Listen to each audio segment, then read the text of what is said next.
Hey YouTube, welcome back to Spellbreak Academy. My name's TrekkingTyler if you're new here. Today we're talking about every single combo in all of the gauntlets in Spellbreak.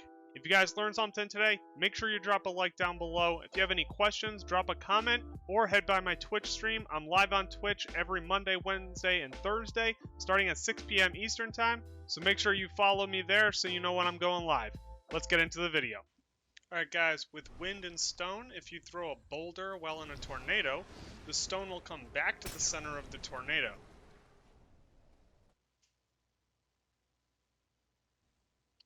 With wind and fire, you can cast a fireball into the tornado to make a fire tornado. You can also use the wind shear to put out flames.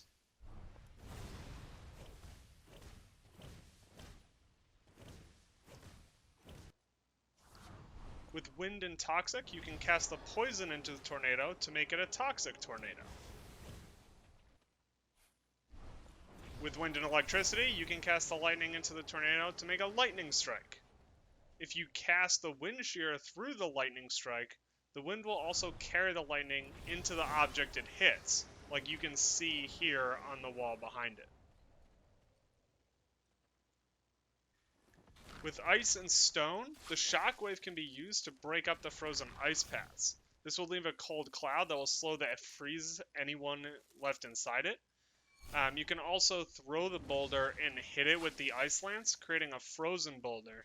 This boulder will again create a cloud on impact that will also freeze and slow anyone inside it. With ice and fire, the fire can be used to remove frozen ice paths, creating steam that can act as a visibility shield. Ice lance can also be used to put out flames from either the fireball or the firewall. With ice and toxic, the poison can be used to turn the ice paths into toxic puddles. The ice lance, in turn, can freeze those toxic puddles. However, the puddles can still be lit on fire. The ice lance can also freeze the toxic cloud, but keep in mind this can also still blow up, so don't use it for cover. With ice and electricity, the lightning can be used to electrify the ice, shocking anyone that touches it. This can also be applied to water puddles when the ice melts.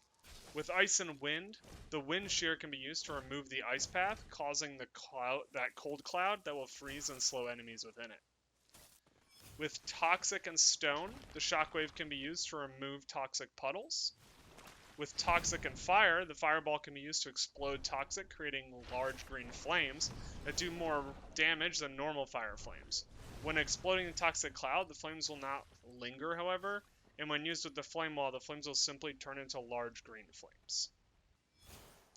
Toxic and electricity, much like ice and electricity, the lightning can be used to electrify toxic puddles, shocking and slowing all that enter. You can also do the same to the toxic cloud. Wind can be used to remove toxic puddles, which will create this toxic cloud that will slow and hurt people that enter it. Wind can also be used to remove the toxic cloud, and the wind will also carry the toxic cloud with it as it leaves, much like we saw with the lightning. With stone and fire, the shockwave can be used through flames to create a fiery shockwave. This can be chained together in many ways, including through the firewall and through other fiery shockwaves.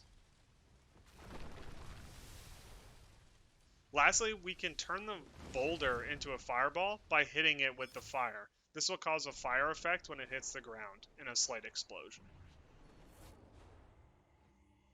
Alright guys, that's all the 2-element combinations I have for you guys.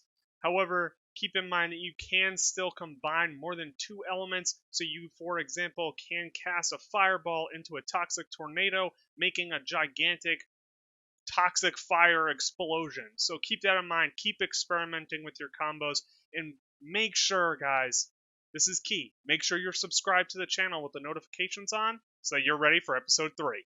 See you in the next video, guys.